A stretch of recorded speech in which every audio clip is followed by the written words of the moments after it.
Good afternoon. I do apologize to him, even though I listened to her this morning. She has a first name which can be pronounced, a second part of the name which can't be pronounced, and she's called Snow White, Sneska. And I think that tells it all, doesn't it? Because for some of us, Snow White is American, but she's not American. I do apologize. Quaedvlieg is Dutch. Quaedvlieg is Dutch, and it's not important because it's Dutch, because what is important is what's after the dash, Mihailovic. She was born in Belgrade. She married a Dutchman. She's called Snow White, and she needs to be called Snow White to defend culture to the European institutions.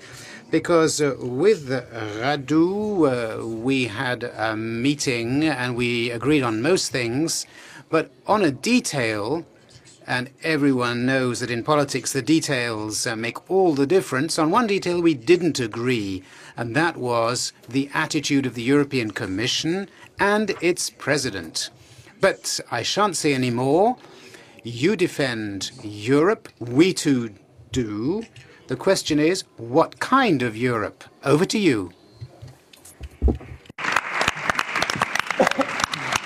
Merci beaucoup, Monsieur Seydou, pour... Thank you, Monsieur Seydou, for that introduction.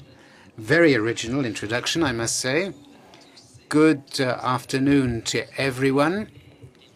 After a delicious lunch here in Avignon, I hope that you're all raring to go for a great debate this afternoon, because the program says that this is a very important debate that we have here this afternoon. When we raise the question, which is the theme of this great debate, do we want a European cultural policy or a cultural policy in Europe? Let me say a few things about Avignon. Avignon has a European memory. It is a place of culture, a place of the mind and the spirit, and that is the genius of this place, and we are here to debate this issue, which is very, very topical. Why is it topical? Well, because you know as well as I do that in 6 months' time, the people of the member states of the European Union, many of whom are here today, are going to be voting in European elections. And there's going to be a big debate on the future of Europe. And the question is, will culture will have a large or a small portion of that debate? There are some people who say we need more Europe, and there are others who say we need less Europe.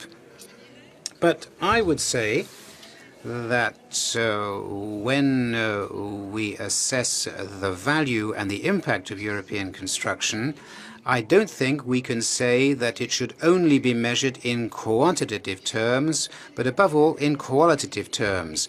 What is the quality of Europe's objectives that we are all being called upon to build? We want, of course, a better Europe, a better European society, prosperity in Europe, but which recognizes that our culture, in all its wealth, in all its diversity, must be at the heart of the European project. And after that introduction from Monsieur Seydou, I'd like to say, as someone who's been working for many years in these issues of culture and European heritage, I'd like to say that we're not starting from scratch. There are some things which have already been done.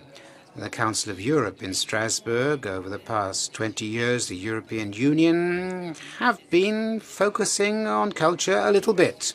They've taken action, there are programs, but I think today we are at a crossroads.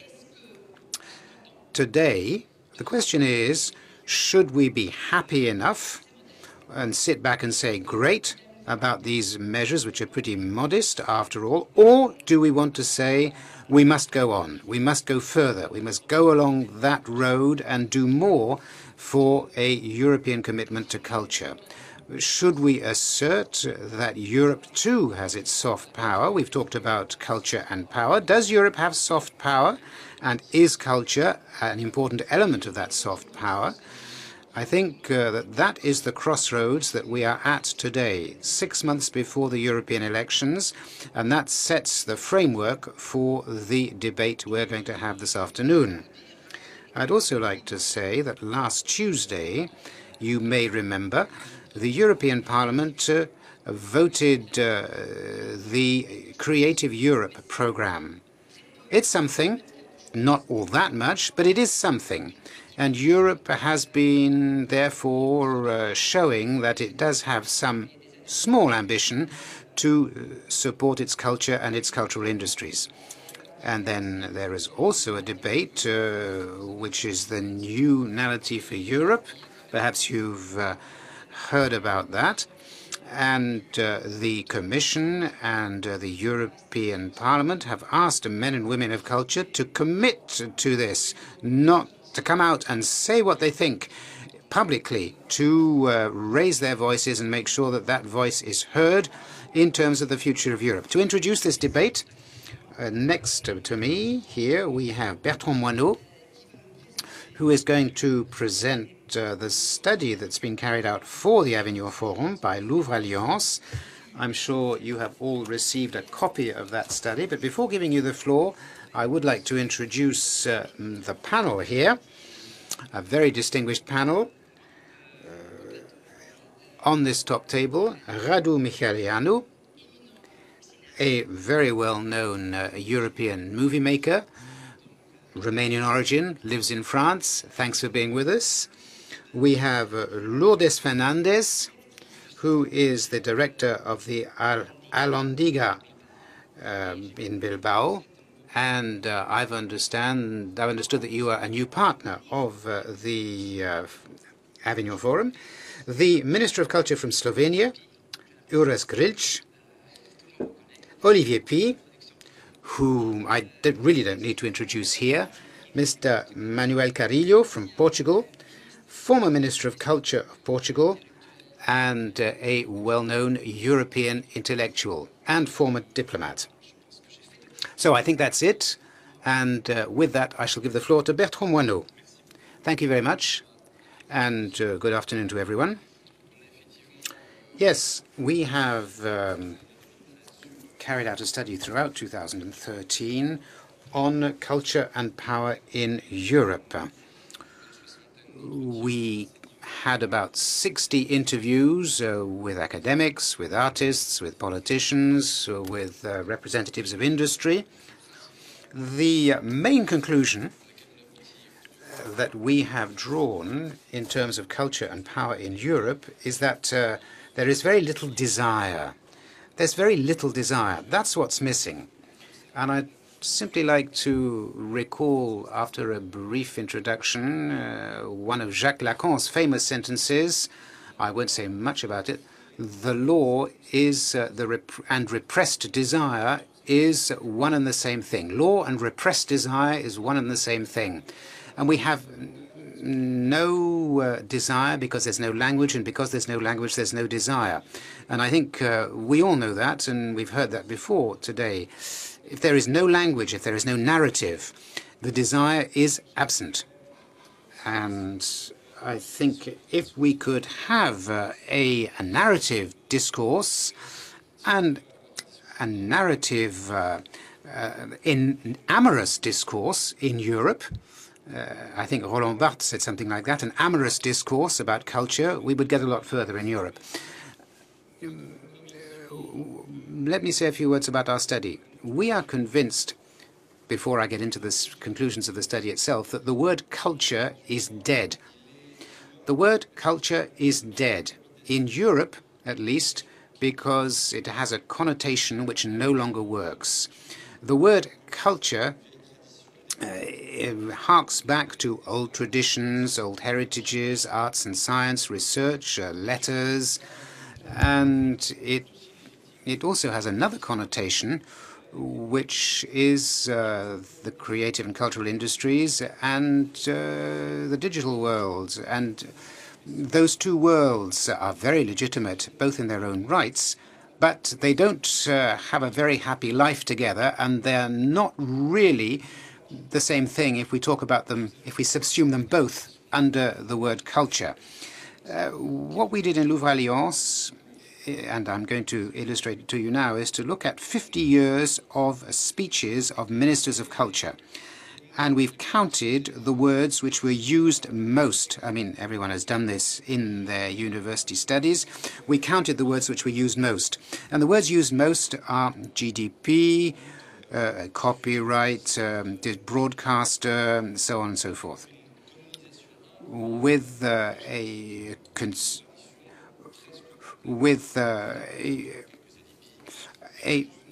more or less disappearance of the words culture, dream, desire, and so on and so forth. Those words have those words have disappeared, and that is detrimental to the artists, to researchers, to academics, because they don't find themselves in the current discourse. But it's also detrimental to the cultural industries, because it is difficult for them to have their voice heard, and in that technico-economic language, it's very difficult for them to show their specificity. They need to be specific. And the cohabitation is not doing well. These two forces are not living happily together, and in the 28 countries of the European Union, we have to do something about it. Having said that, what can we do about it? What we have done is to resurrect an old French word. I don't know what it's going to be in English. There are 25 languages of the European Union. It's a word which was used by Paul Valéry, and it is the word the spirit or the mind. Spirit, mind. So it's a great word. It's a word that has been used very intelligently by Rob Riemann, Bernard Stiegler in France, or Jacques Attali, who prefaces our study, talking about works of the mind. The spirit, the mind, is a process. It's nothing transcendental. It's a process which makes life better to live than if there was not the mind and the spirit. It is the desire of a move forward, a pulsion. And another meaning of the word spirit, mind, and I think this brings us to the debate in the Forum d'Avignon this year, is that it's a word without power. It is acratic, as Roland Barthes would have said.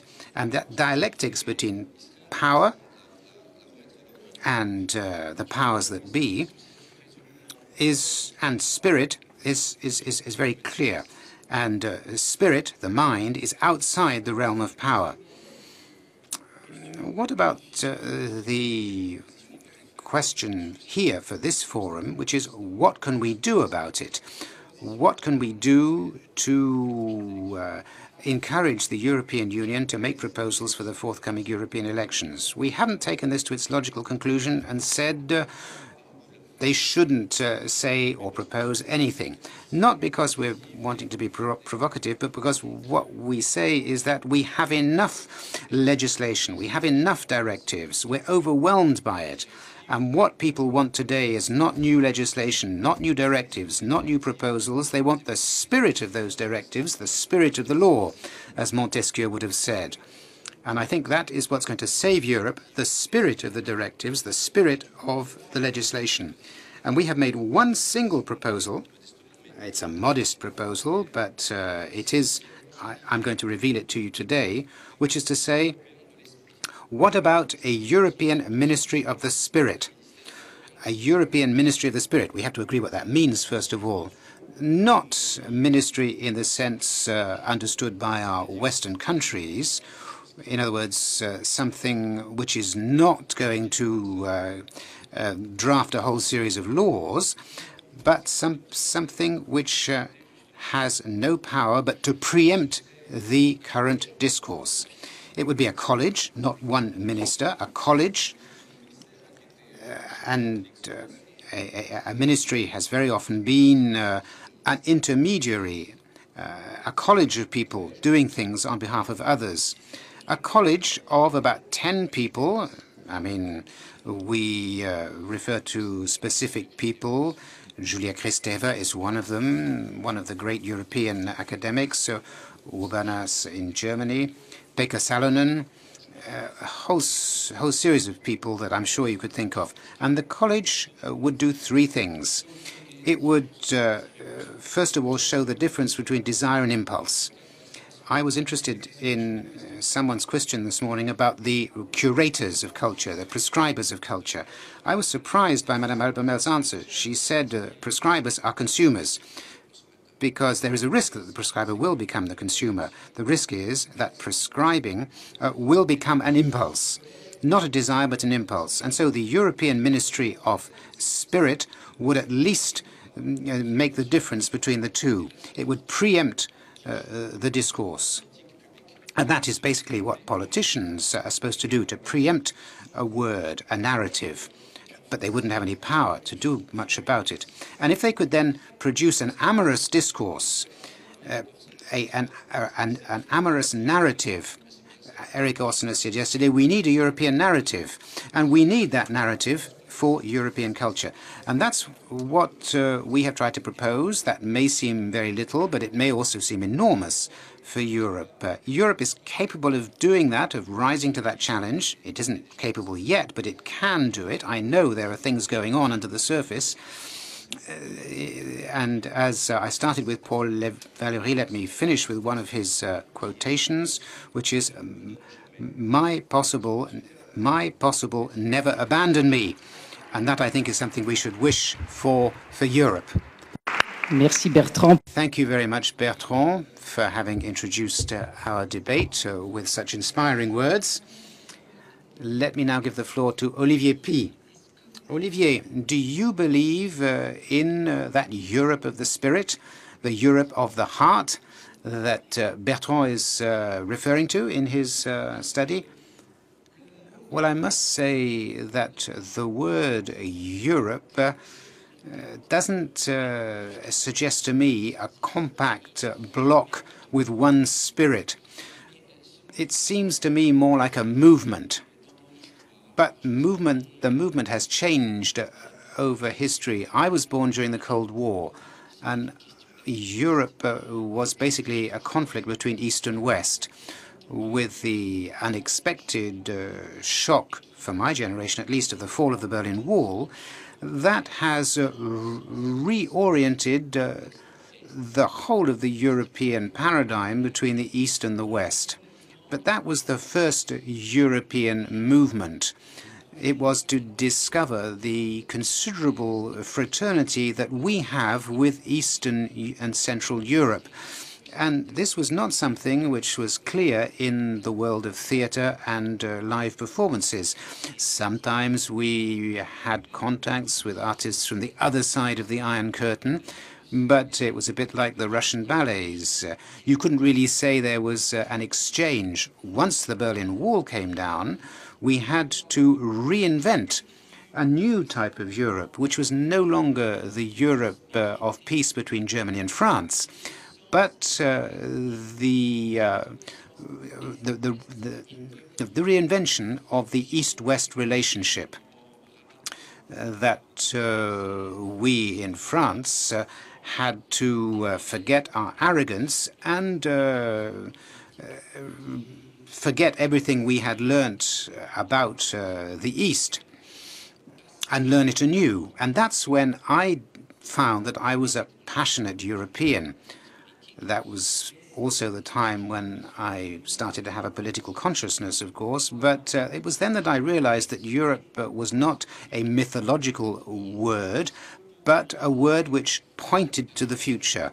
Because I was a kid in the 1960s.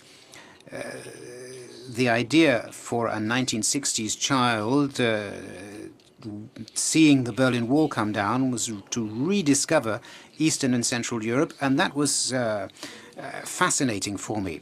And I didn't realize at the time that we had to reread Europe from top to bottom. and that very soon another question would arise, which was that of Southern Europe and Northern Europe. So where does that take us? Well, that takes us to Avignon, basically. Avignon is the perfect city where we should raise that question of a Europe which is not compact, but which is a dialogue between the North and the South. Europe, a dialogue between all parts of Europe. And Europe can be built by that fruitful dialogue. Sometimes it's a very fruitful dialogue between the soul, the Latin soul, and the Nordic soul. The Nordic soul is fascinated by the sun. The Latin soul is full of nostalgia for the night and romance. And as European artists, we always have to look at that as well. The East-West relationship was an ideological question, but we also must look at the North-South question, which is a poetic and even transcendental issue, or at least transcending.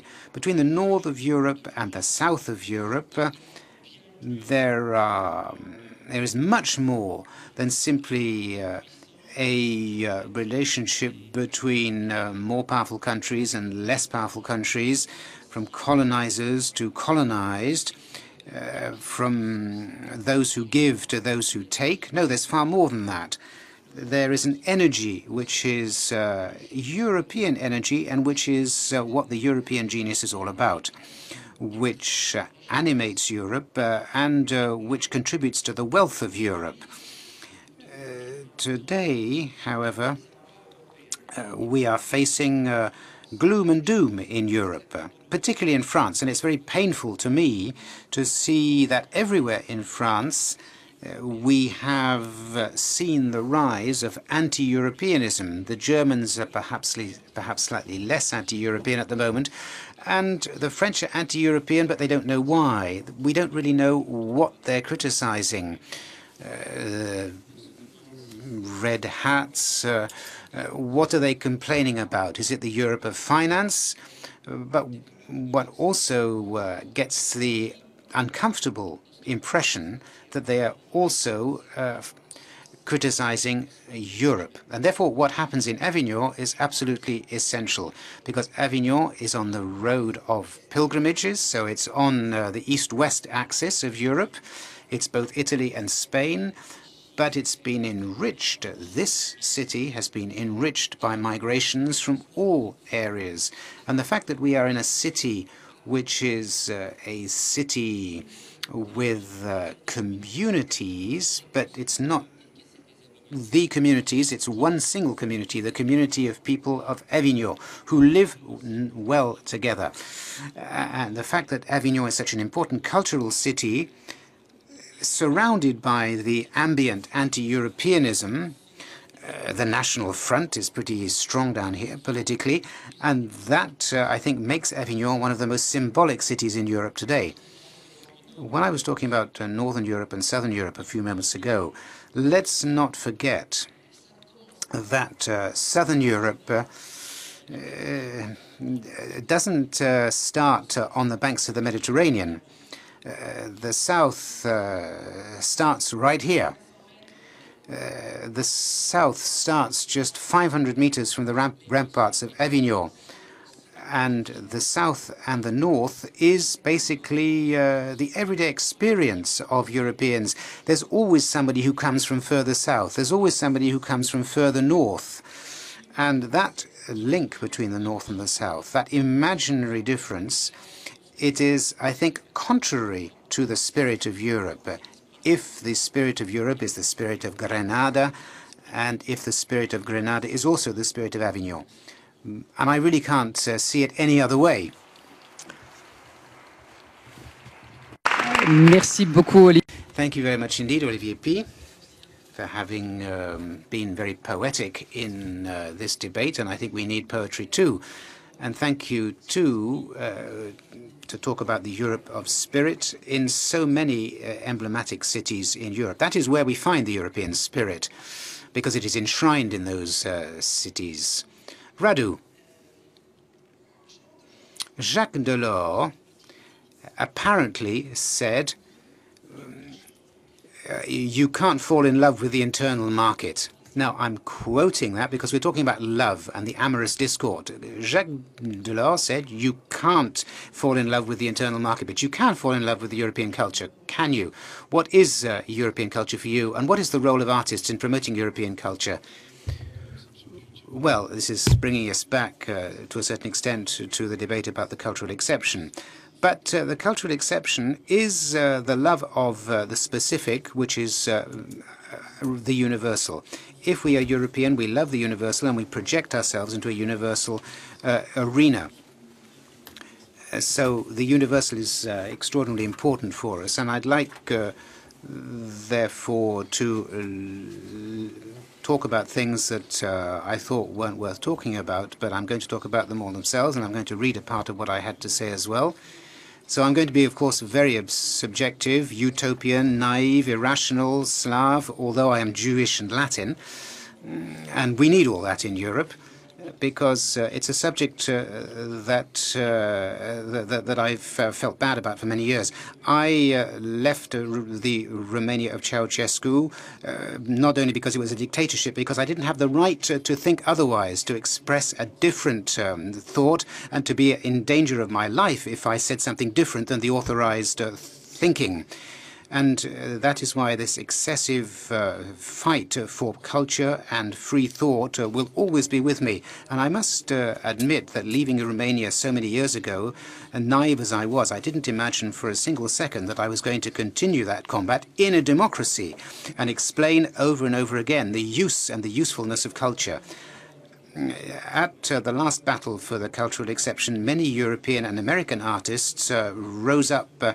Very few politicians, only France and the European Parliament, Romania, Greece, and many others as well. What I'm saying is that there was very little political consciousness about European culture. And that, unfortunately, is the case. We can't ignore that.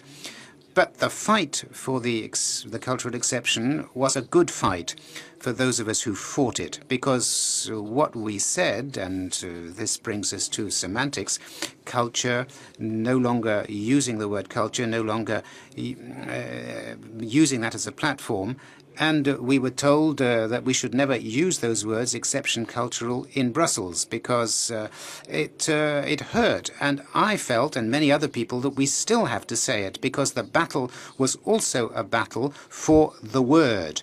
When you lose your words, then you've lost the battle.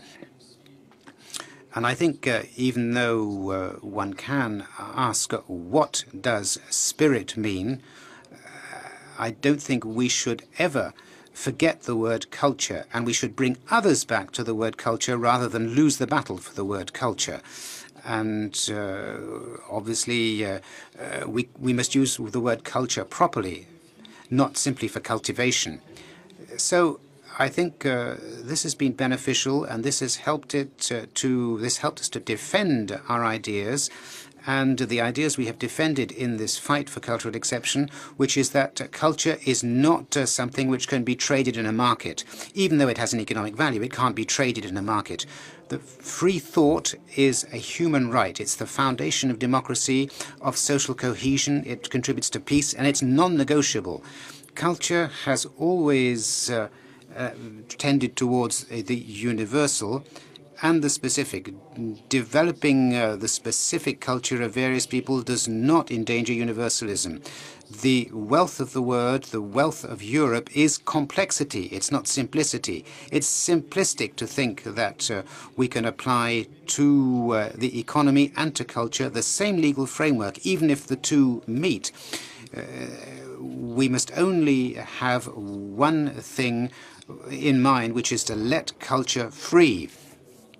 And if we have supranational, ultra-liberal laws which only asserts the powerful interests of multinational companies, then that is the death of democracy, that is the death of politics and the death of culture. Because whatever happens to citizens' votes, it will be difficult for them to express a different vision of society and of the world.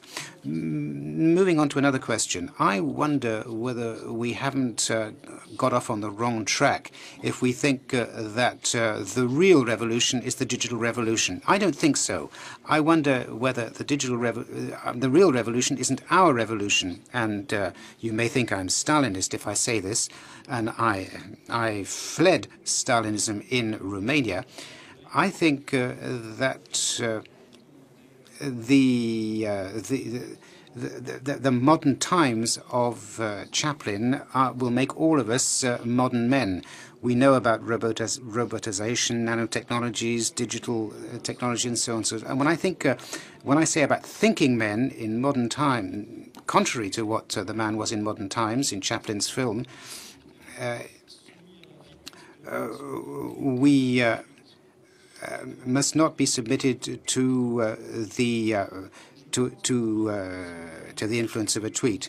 I think we must encourage citizens to become real thinking people, and we must leave them the intellectual tools to analyze complexity, to give them time to analyze the present and the future in terms of the past. These tools are education and culture. Those are the challenges: reading, seeing, acting, thinking the world. That is what we must do. There is a sentence that I heard over lunch. We said to each other we hoped that differences would no longer make people afraid, but that we would always be hungry, and that we'd be hungry for those differences every moment of the day. A quotation from Malraux, when he paid tribute to Greece, irony of history, on the first illumination of the Acropolis in 1959, he said, we don't know what that confused word of culture is. It is all art. It is all art, and it is thanks to Greece that it was promoted. It was the first civilization without books that intelligence meant questioning about the world, questioning about the destiny through tragedy and the divine. On the era of the atomic era, men must be formed by their spirit, and the young people in the Western world must remember that man has used his spirit to advance. And when people have asked me what should be the motto of French young people, I say culture and courage, and I hope that will be our common motto. And it is at a time when Greece is looking for its destiny, it is you more than I who must give those two words to the world.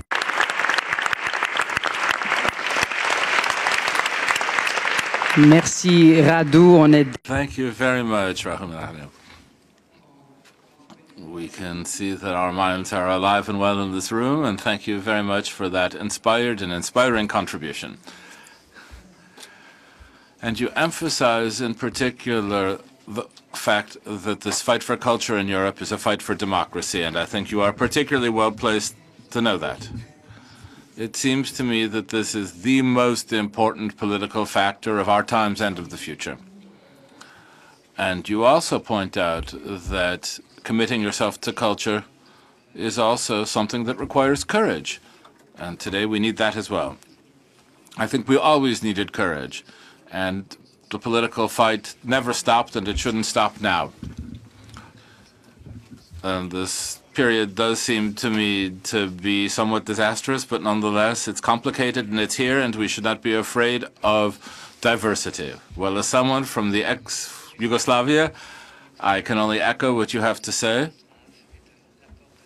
And you were talking about Slavic people and the Slavic soul, and in fact, there are two Slavs around the table. There is also the Minister of Culture of Slovenia who is here with us.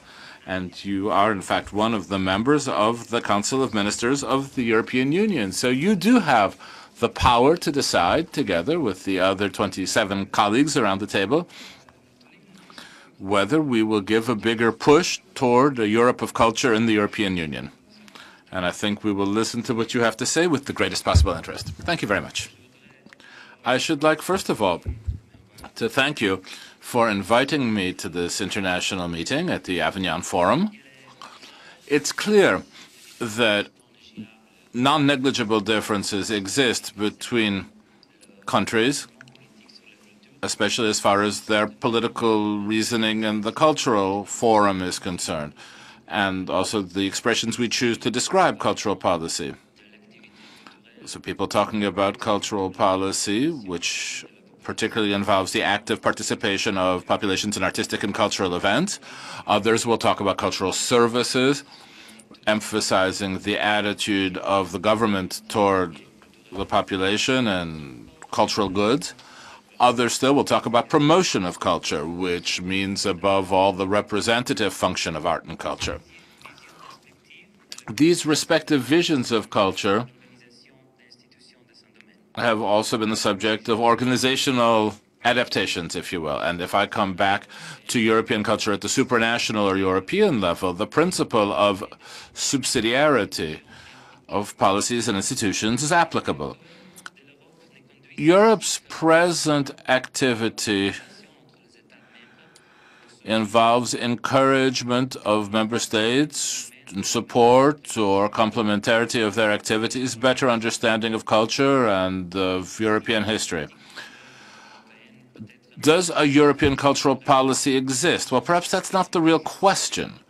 We are all active in politics, and that's a bit of a structuralist question, but it seems to me what is a good policy today is still a policy. So I think there are considerable reticences and reservations in this field, and European cultural policy, if we want to call that here, can only be implemented in a more substantial way, especially supporting more effective deployment of culture by the instruments of policy. This puts all ministers of culture, I think, in a system where they have to confront a major challenge to manage, to change the European Directive on Value-Added Tax and guarantee a lower rate of taxation for digital books, which are presently dealt with as services and not as cultural goods, as if digital books had no content. Secondly, to apply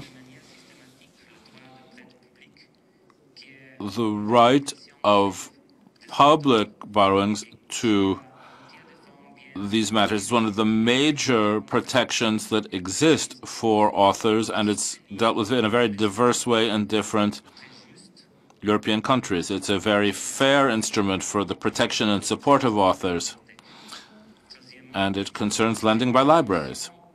Thirdly, regulatory measures in the audiovisual sector, and especially digital matters, and so on and so forth. The cultural exception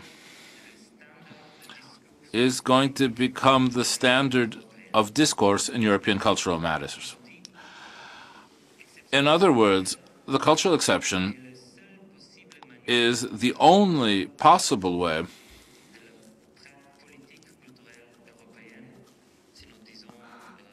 of carrying out European cultural policy.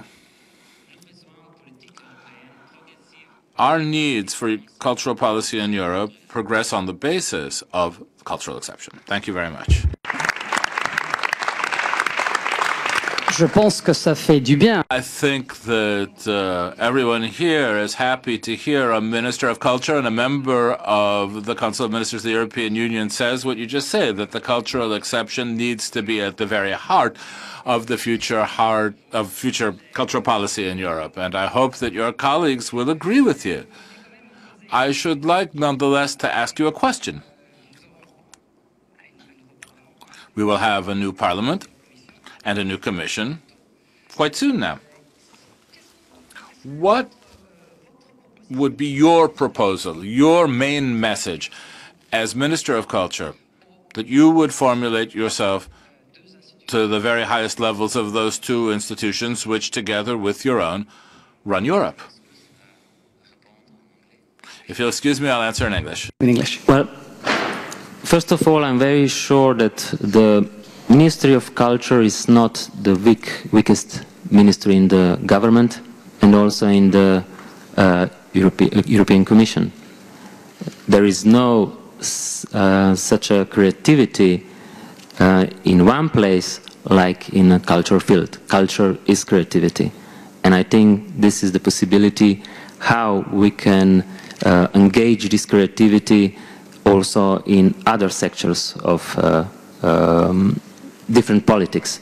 And this is where I see the most important challenge also for the new European politics in general. So my message will be, we will come out from the crisis much in less time when we will use this creative power in Europe. Europe is a big creative power. Use it. Thank you, and please say that to your colleagues as well when you're in Brussels. Maintenant, nous avons ici aussi un ancien ministre. Now we also have a former Minister of Culture who has come from Portugal to be with us. And if I remember, you were the first ever Minister of Culture in Portugal. You're also a committed intellectual. And what is your vision? What advice would you give us at a point in time when different cultural players in Europe are mobilizing to talk about the need for greater attention to be paid to culture in Europe? Thank you very much. Let me begin by thanking the Avignon Forum for inviting me to be here today.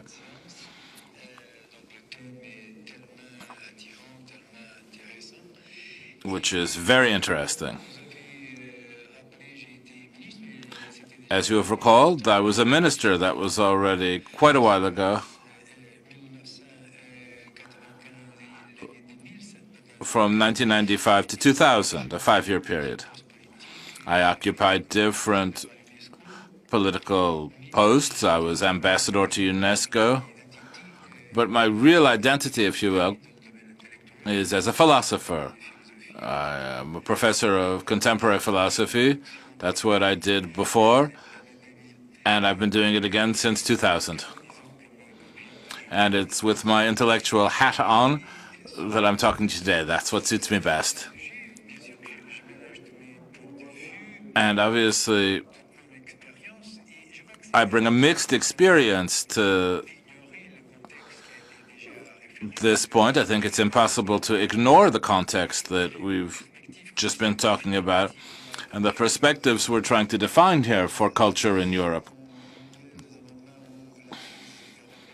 This is all happening at a point in time when the crisis is very pronounced in Europe. And I think there's quite a lot of denial going on, which is going to cost quite a lot at the end of the day. People go on thinking that this crisis is based on things like the promise of growth, what we saw for about 10 years and which has now entirely disappeared in Europe. Then there was the promise of convergence, and what we see today is exactly the opposite. It's divergence. And then the promise of balance or equilibrium, which has entirely disappeared from European economy and finance. Now, during this crisis, I think there really is a systemic crisis at play today. It's what I think is the paradigm of the limitless. We talked about consumption and growth, and people never wondered about the conditions of growth. It was like a magic word, and people use lots of magic words today, which to make things harder to understand. I think another thing which is limitless is debt. We seem to be living inside of a paradise which doesn't really exist. And all of this is happening in a context where we're nearing the European elections next year. And if we want to talk about culture in such a period, I think we need to recognize some errors that have been made in the past and make some specific proposals for the future along the lines of the study that was presented here just now. As to the errors, I should like to indicate two of them, perhaps. I am greatly inspired by something Jean Monnet said, who said, sometimes people deny that he said this, but he at least supposedly said, during the first difficulties or crisis in Europe,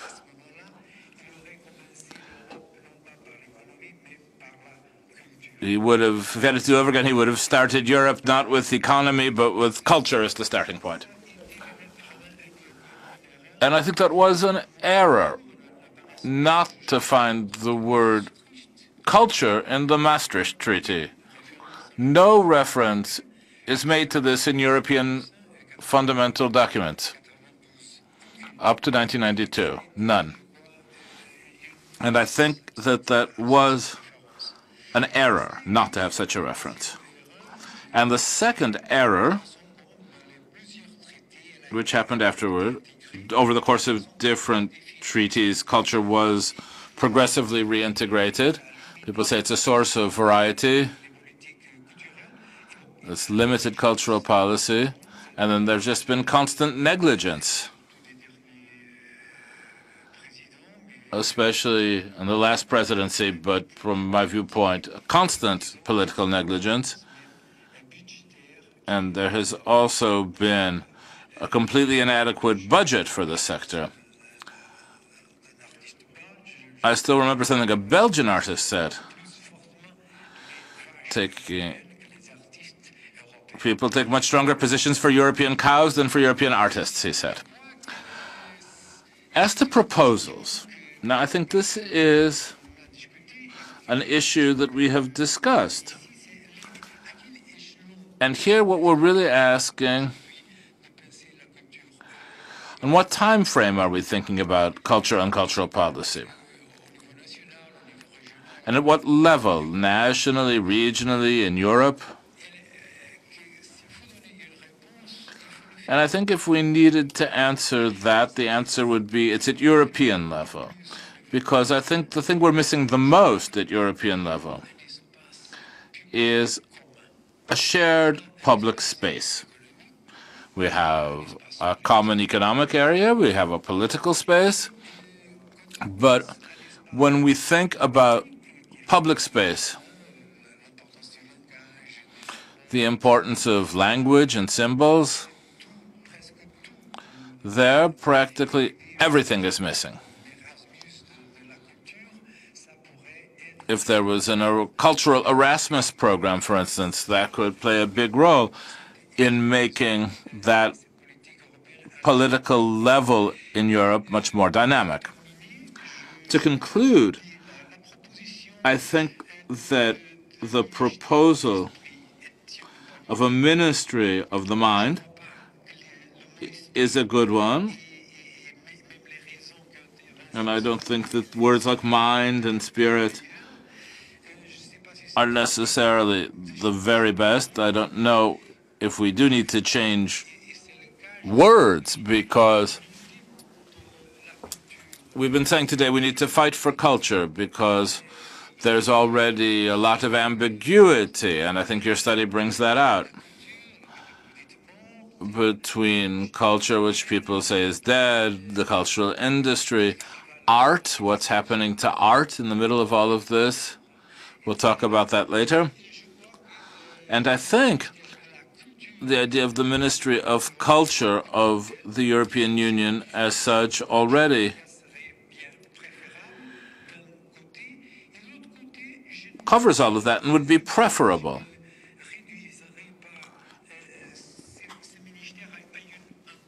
And I wouldn't be inclined to reduce that ministry to a sort of committee with a few tentatives here and there. I would rather do something more ambitious and far-reaching with the goal of defining a whole series of structural actions in Europe that could serve as an example and which would continue over time rather than the discontinuous efforts we see being made now. And this would give Europeans the feeling that an American writer, Emerson, wrote about in an earlier century. I like him very much, and he writes about his American experience. And I think what we're missing here in Europe is the European experience. And that's something we need to work on. If there was a Europe experience, I think that would be a wonderful challenge for such a ministry. And I thank you. Merci beaucoup, Monsieur Carrilho, pour cette... Thank you very much for that plea in favor of a European Ministry of Culture. And you think that the European level is the right level to be dealing with culture at. Perhaps that's so, perhaps. But I think you're going to say it's not the only level, because there's also cities and regions which are becoming more important. And we have someone here from Bilbao. Everybody talks about Bilbao as a city that reinvented itself via culture.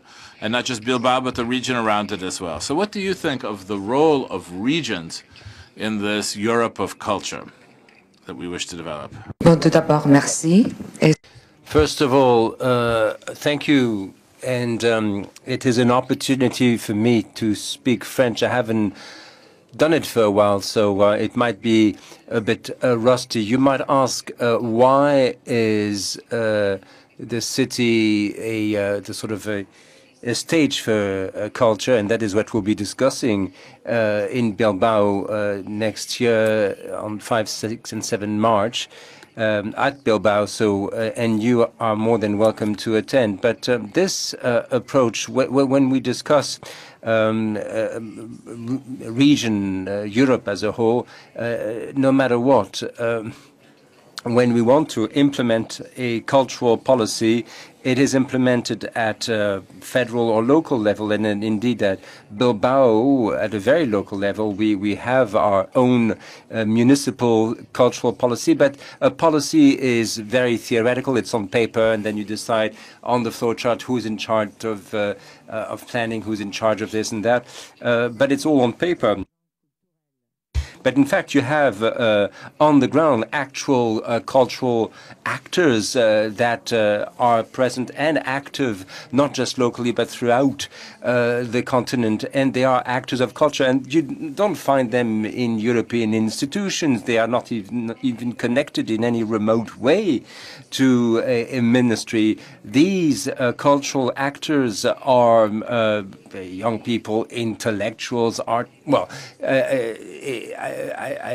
we could even have examples in Bilbao, but there you have people who, even though there was new infrastructure, the city was revamped thanks to the museum and everything, but here you have people on the ground saying, look, what do we do now? How can we make the most of this existing infrastructure? Will this help us arrange more exchanges of views, meetings of the minds, etc.? Is there a way for us to interpret reality? Because after all, it is for art and culture to express and interpret reality, and that is what we do.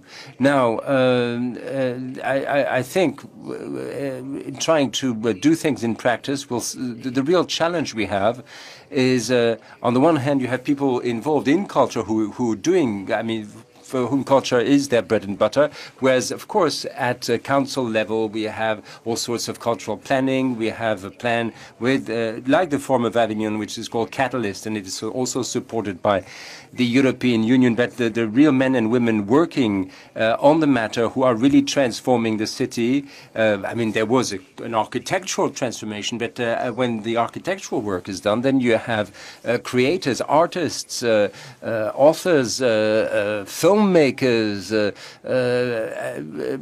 either working individually or indeed groups of artists. These you have artist collectives working together. Indeed, we are at Bilbao working with people who have no supportive subsidy from government, but who do have great plans and people who are doing things. And these are the real people. These are the foot soldiers of cultures. These are the people who will transform the city. And of course, I mean, we're leaving the 20th century behind. We've been through a number of crises, and of course, the economic crisis brought about major budget cuts for cultural activities. But the survivors of all this are the people who will be forming the grassroots, the ground base of, as I said, these actors of culture. And of course, it starts in the city. In Bilbao, we have a city, and I mean, I represent a working party, but and you have similar working parties in Avignon. But back in Avignon, in Bilbao, we were thinking of the Avignon Forum as an example, because it is in these great historical European cities, indeed cities of the world, that culture will find pride of place, whereas, well, I mean, there may be some cultural infrastructure, but for first and foremost, it is a meeting point for cultural actors across Europe. But once that is sort of underway, well, then we could start rolling up our sleeves and see how culture can be turned to economic advantage, how it can tackle environmental issues. Of course, economic and environmental issues always take precedence, but in fact, we find that culture can play a role, and the actors of culture are the young generation, people working outside this sort of strategic framework, but work and do their own thing. Merci, well, thank you, Lourdes, for having emphasized the role of creators and the roles of cities. Olivier P., I believe you also emphasized the role of cities, haven't you? Now, in practical terms, I mean, what is it we can offer? How can a city of culture promote cultural activity and cooperation, cultural cooperation between cities? Well, look, on the European level, just because we think globally or European-wide doesn't prevent us from thinking locally. Indeed, micro-locally, indeed, it is thanks to and because of the European dimension that we can take a closer look at the local level, and conversely at Europe and its periphery. Having said all that, I think it is quite significant that major institutions in various countries should be appointed or should be, as it were, decided at European level. I think it would make perfect sense for somebody to run the Forum of Avignon who would not be French. After all, this is supposed to be sort of a crossroads of Europe. So why someone French just because it is in France? And something about more personal. If you look at the kind of work we've been doing here at the Forum of the Avignon Forum, that self-same work continues during the Avignon Festival in the summer. Well, of course, I also happen to run the festival, but the reason I think this is essential is that the festival shouldn't just be an opportunity to distribute works of entertainment and show business and performance art, but also a way to promote cultural activity, if only because there are lots of people who attend the festival, and this is a chance to raise awareness and get things going over and beyond the strict sort of a show business dimension of the Avignon Festival, because this is an opportunity for actors of culture to get to reach out to a wide public. It's not a situation where we are sort of a small conclave of cardinals deciding on the ideas and then sort of prescribing it to our faithful who's supposed to to implement these ideas. It's existe depuis 60. The European Festival Association has been around for what, 60 years or more? And I believe there's an entire network of festivals around Europe. I mean, almost every historical city in Europe has some festival, a festival of some kind. So that network of festivals is a tremendous opportunity to get culture, European culture, going and to prosper. So cities do have a role to play, but it seems that festivals as well. Yes, and indeed, you may remember that at the Odeon Theatre, the Théâtre de l'Europe, we had a group called Cities on Stage.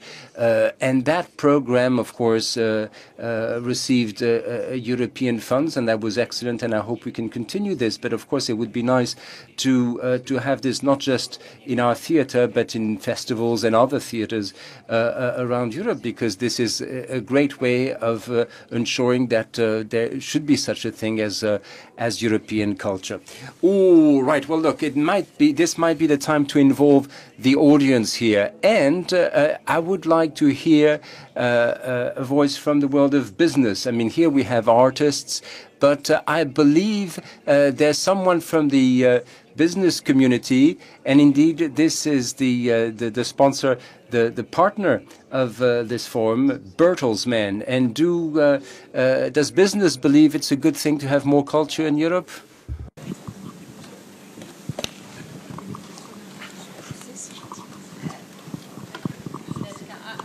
I will reply in English to give a little bit language mix.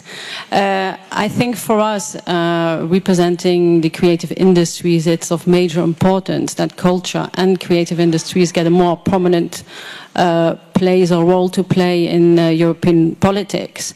That is, of course, for many reasons which have already been mentioned today. First of all, because we are a driver for economic growth, we are a driver for innovation.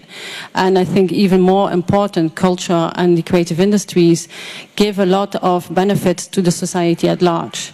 I think we have criticized or heard a lot of criticisms vis-à-vis the European Commission this morning and also yesterday. But I would like to underline that we should not forget that those who have the decision power are our 28 national governments. So I think by only criticizing the Commission or maybe changing certain people within the Commission, we will not get there. We need to convince our own government that culture and creative industries need to play a more prominent role in European politics. Thank you. Thank you for encouraging us. That means that the businesses also think like the cultural operators. J'ai dit la voix de l'entreprise, mais il semble. I say the world of business, the corporate world, but also the voice of spirit, literally. Philosophe et religieux. J'avais une remarque et puis une question. Ma remarque, c'est ça fait déjà 3 ans que au festival, j'essaie de comprendre comment le mot culture est utilisé. Alors pas simplement dans 2 sens, comme le proposait tout à l'heure l'exposé, mais moi je le vois en 4 sens qui sont à la frontière de la contradiction par moment. D'abord, il y a la culture comme objet. Les objets culturels qui sont des objets commerciaux, qui sont des objets de divertissement. C'est-à-dire qu'il y a la culture, tout est culturel, c'est-à-dire la forme des cuillères à café, la forme des brosses à dents. C'est du design qui peut se réclamer de la culture. Et on peut consommer de la culture quand on consomme du yaourt. Et on peut même consommer avec raffinement de la culture, tout en étant un barbare sur le plan personnel.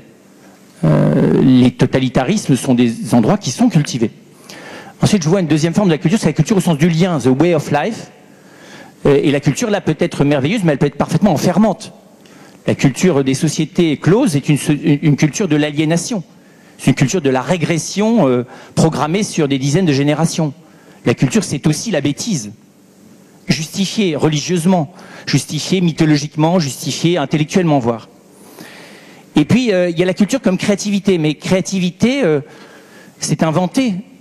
Créativité, là encore, on peut être créatif même au service du régime nazi. On peut être créatif au service de l'autoglorification d'un système de communication qui aliène les individus.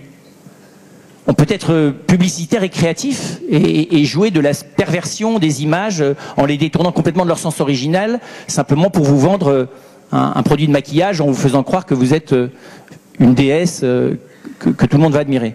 Et puis, il y a un quatrième sens, et c'est celui sur lequel je voudrais vous interroger.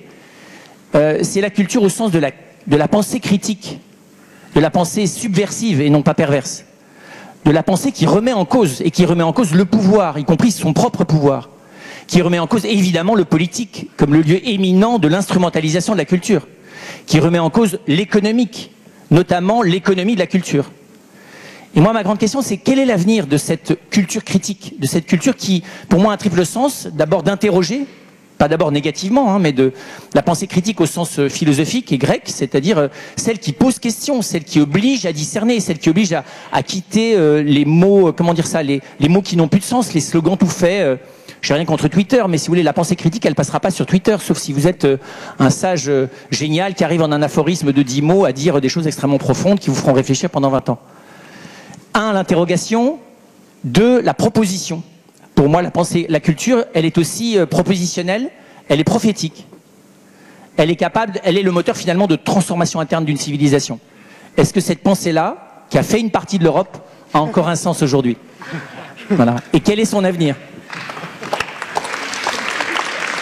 Radu, peut-être vous allez rebondir sur cette contribution? Je vais essayer de rebondir. Merci Plantu de m'aider. Je vous avoue que je ne sais pas trop quoi penser de votre intervention parce que quelque part c'est intéressant, mais quelque part elle me fait peur parce que, bon, comme je l'ai dit, j'ai des mauvais souvenirs d'un certain régime sous lequel j'ai vécu et où on nous disait pareil, la culture est partout, donc nulle part. Donc c'est pas la peine d'en faire, puisqu'elle est partout. Puisque tout le monde en crée, il n'y a plus besoin d'artistes, tout le monde s'exprime, tout le monde existe. Donc à la fois, oui, vous avez raison quelque part, puisque tout est expression de quelque chose. Mais après, effectivement, quelle est la différence entre l'expression de tout être humain et quelle est la différence avec l'expression d'un artiste ? Et c'est là où je reviens aussi, je rebondis sur le mot culture que vraiment, j'aimerais pas qu'on abandonne. J'aimerais vraiment pas qu'on recule et je sais pas si c'est une bonne proposition, j'ai cette idée depuis quelques années, mais peut-être elle est utopique. Est-ce qu'il serait pas temps, dans ces temps agités, de faire un manifeste pour la culture ?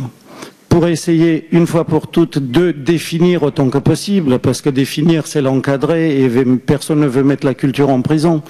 Mais un tout petit peu définir, pour ne pas entendre ce type d'exagération, pour ne pas dire d'annulation de la culture et de l'acte de pensée, d'expression.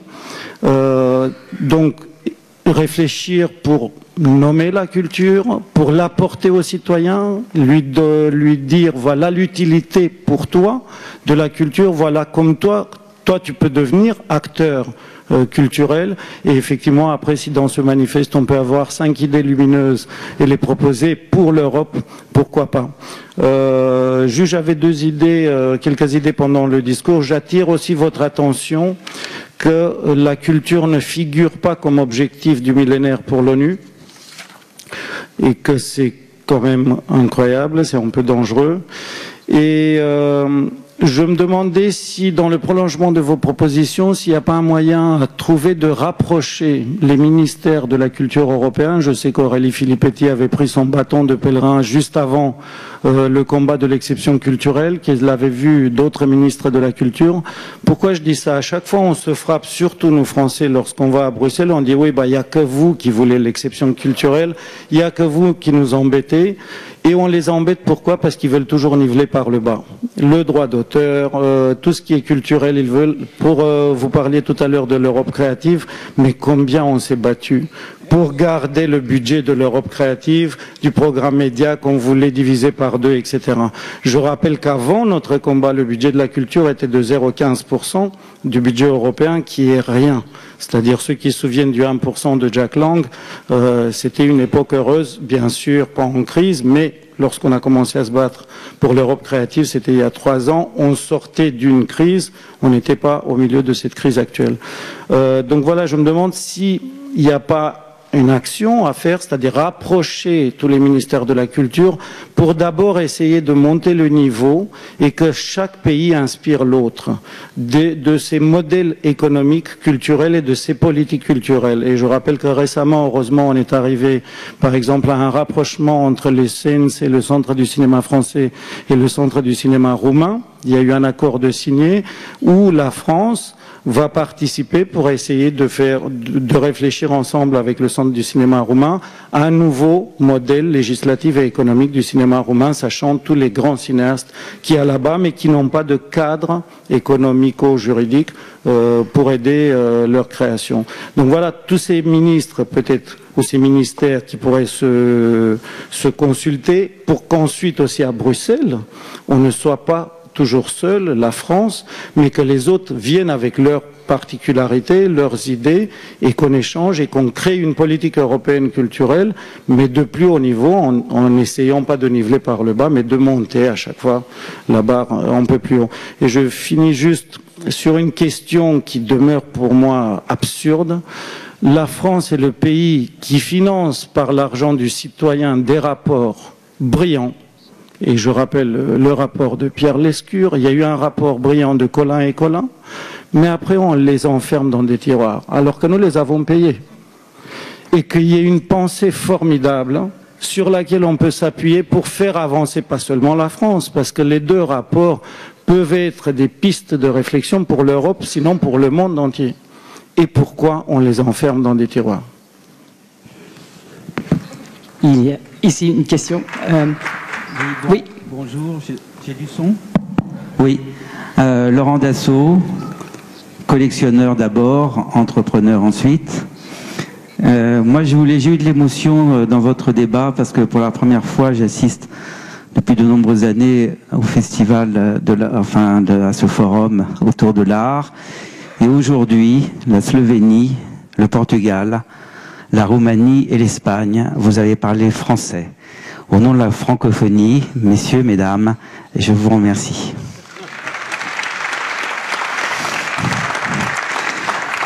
J'ai deux courtes questions, Madame Fernandez. Est-ce que la ville de Bilbao, sans votre musée, serait morte aujourd'hui? Et Monsieur Radu, j'ai vu un grand film dans ma vie qui va vite et revient. Quel était votre message culturel autour de ce film?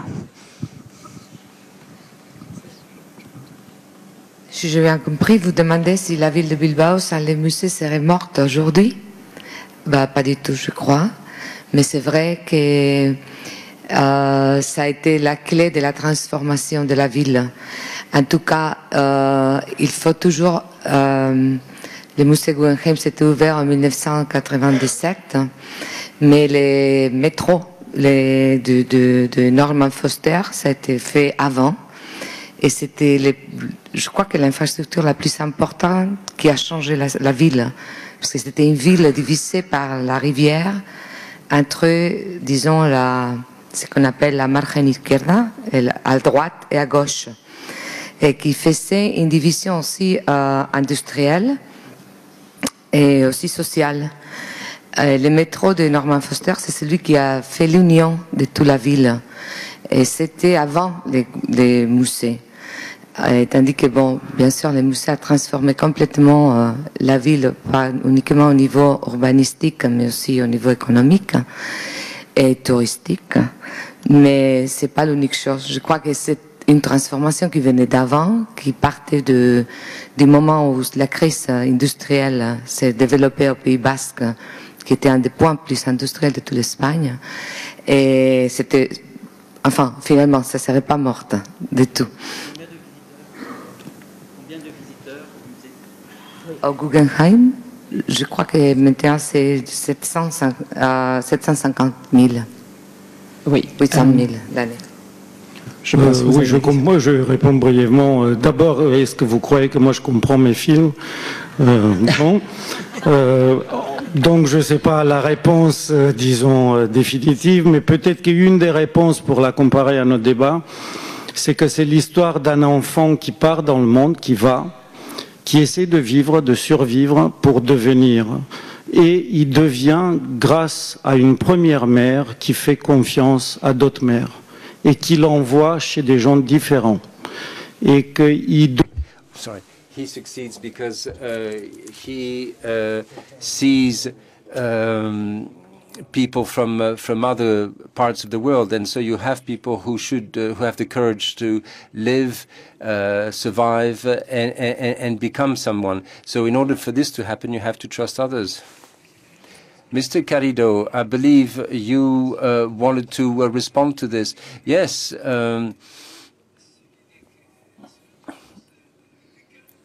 It is important to keep the word culture. It is essential because I believe the word spirit is a very French word, well, esprit in French, but there are struggles that you have to carry out, you have to carry through in the name of culture. Sometimes some of the challenges, some of the issues are not straightforward. You may remember the Kearns report.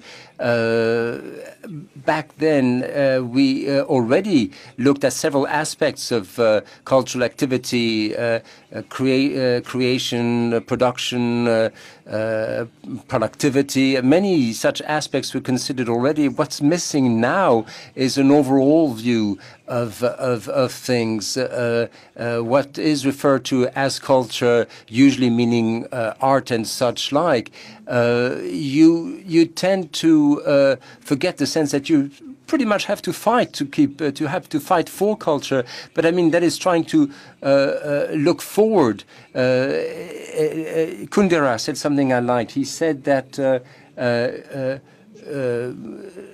today's European is somebody who has a nostalgia of Europe, who longs for Europe, returning to a Europe of the past rather than Europe of the future. I believe Jacques Toubon wanted to say something. Not the case? Well, I have to look around, to look at... yes.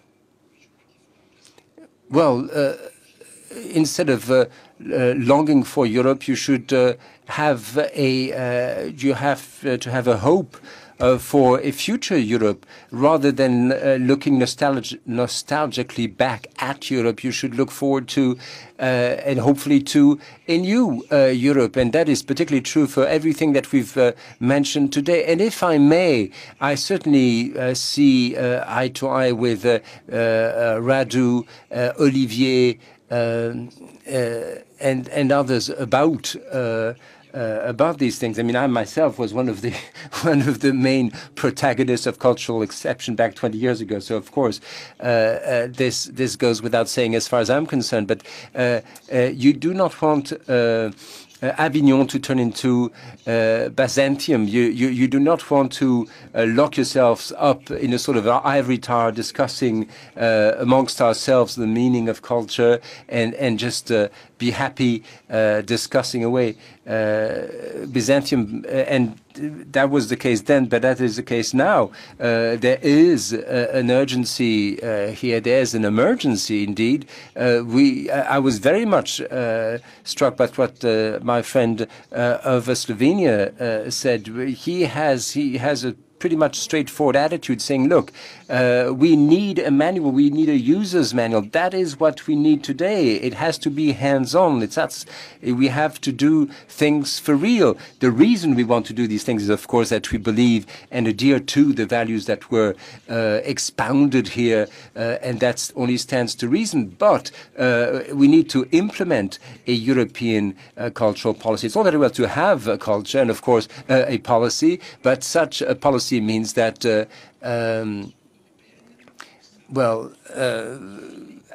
it means that if we take into account such a thing as European culture, well, of course, appropriate treaties must be amended to that and to take that on board. I mean, culture is something that should and could be shared between member states. It's not some sort of sort of an afterthought added to the to economic production or something. It means that you have a common cultural policy to to replace what we have today. I mean, what we have now for culture is sort of the exception, the waiver to the treaties, and we know. I mean, that's exactly what we do for the film industry. We try and find a waiver to the normal rules of competition. And I think, I mean, we can't just have this sort of odd man out. I mean, it should overlie the entire process. And we have something happening now. And I had exchanges this morning with my German friends. I find that, look at Germany. Germany, for many years, was very much against, was adamantly against the concept of a cultural exception. And yet, and I don't mean just among artists. I mean, Thomas Ostermeier is quite at home here as well as in Germany. But if you look at the manifestos of the CDU and NSPD talking about their political platforms, things have changed as far as cultural policy is concerned. That's already a step ahead, but we have to go a lot further out. Here we are bringing together, we're talking about cultural industries. Well, let the cultural industries have a say. I mean, Byzantium is all over. If there will be a culture only if there is such a thing as a cultural industry. I mean, I myself, I'm no businessman, but I know for sure that culture right now is being used financially, economically, to great profit worldwide. But the only people not taking advantage of this huge source of revenue are the very creators, artists, performers. These are the ones left out of that profit, and that is the situation we have in Europe. Europe is a borderless market, 500 million consumers. I mean, we're looking here at the largest single market of the entire electronics and appliance industry from America, China, Korea.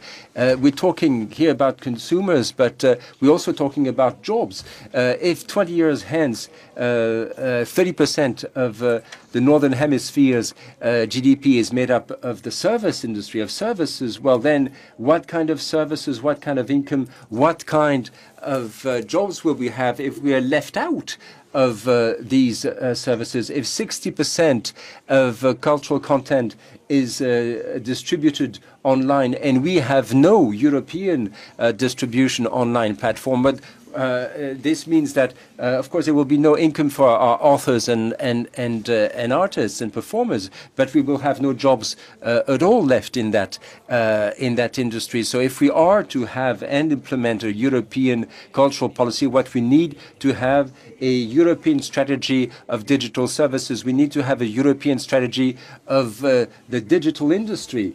And France, the French president, and the minister Aurélie Filippetti and Laure Pellerin said so in so many words on the 24th and 25th October, but they only mentioned at the Council of Ministers, they only talked about Lampedusa and Leonarda, that well-known case of this French,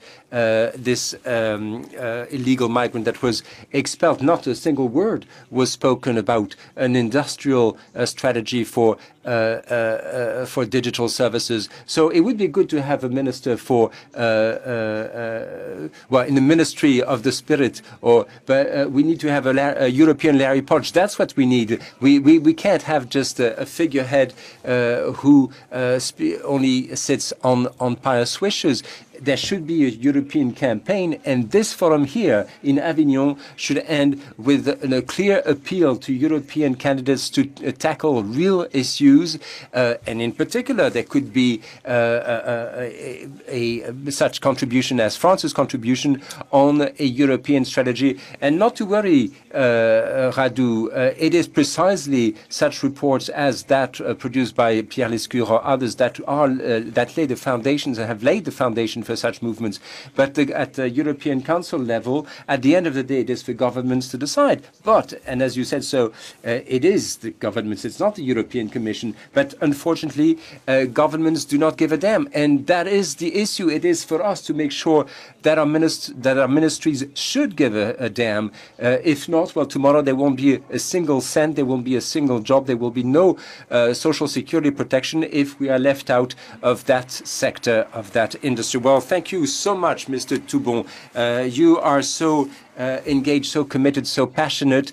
You certainly are very eloquent, but that is a clear call for ambition in our claims at European level. And I'm sure Mr. Greens will convey your words to his fellow ministers at the European Council level. Unfortunately, we have run out of time, and we'll have to continue the discussion after this forum. But a big thank you to all participants. Thank you for your very straightforward and clear proposals. And with any luck, some of this will be implemented in the long run. Thank you to the audience as well. Alors, vous venez d'avoir. Well, you've just seen proof of one thing, which is that politicians are irreplaceable. Could I ask for your silence for a few seconds, please? Thank you very much, Jacques Toubon, for your contribution. We'd like your conviction to be shared by more people in Brussels. It is the Council of Ministers that decides, but there's perhaps worse than the Council of Ministers, and that's the Commission and its President, and I'm sorry to have to say that. And I think in no way must anyone have a monopoly of cultural decisions, and we must not let Brussels choose European cultural policy. It should support it, certainly. There's so much it can do to support it. It wouldn't be difficult to support it. And what you've just said, could I ask you please to be quiet for a moment? What you've just said is what the Avignon Forum has been promoting over the past 6 years. What we're saying is that over and above values, culture is the economy and the jobs of tomorrow. Thank you for your contribution. Now,